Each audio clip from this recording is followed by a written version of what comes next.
Chapter 16. Send ye the lamb to the ruler of the land of Selah into the wilderness, unto the mount of the daughter of Zion. For it shall be that as the wandering bird cast out of the nest, so the daughters of Moab shall be at the fords of Arnon. Take counsel, execute judgment, make thy shadow as the night in the midst of the noonday. Hide the outcasts, bewray not him that wandereth.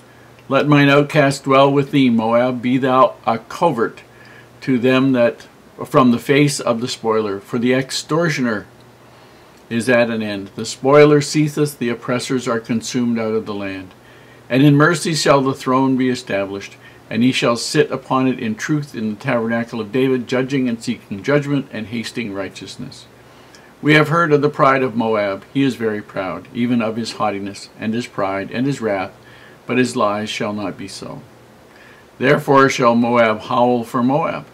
Every one shall howl, for the foundations of Kir-Hareseth shall he mourn. Surely they are stricken.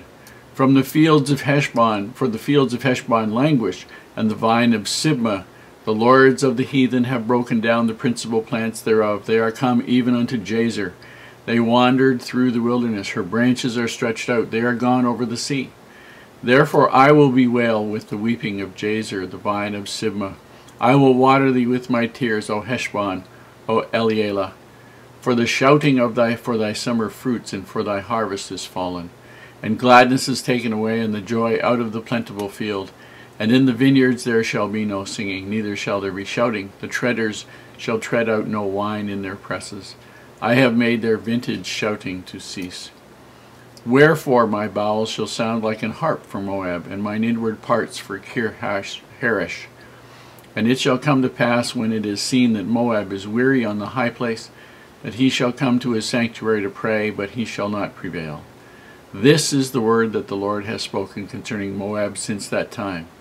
But now the Lord has spoken, saying, Within 3 years, as the years of an hireling, and the glory of Moab shall be contemned, with all that great multitude, and the remnant shall be very small and feeble. Here in chapter 16, in verses 6 to 11, Isaiah tells that there will be mourning, all M-O-U-R, weeping, wailing, sadness, sorrow for death and destruction. That will be all through Moab, from the very outer parts to the very center.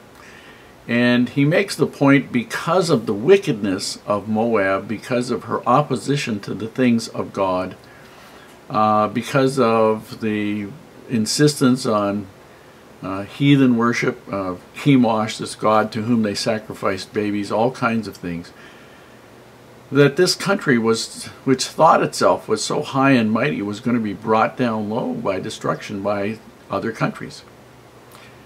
And that all countries that think of themselves as being high and mighty and above the law and don't need God are going to be brought down low, and learn that their wickedness never was happiness. There are consequences.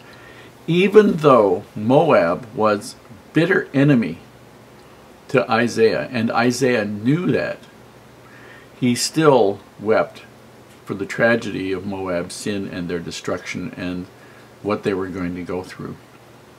Verses 12 to 14, he prophesies that their days are numbered, that in 3 years they will be destroyed.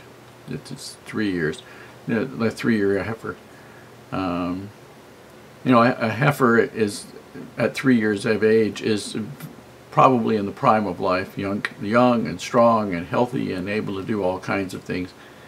But and that was sort of how Moab was. It was a young country, it was strong, it was healthy, it had good land, it had everything going for it. And if it had been righteous, it would have been an amazing place to be. But because it wasn't righteous, it was doomed to destruction, which happened 3 years after the prophecy.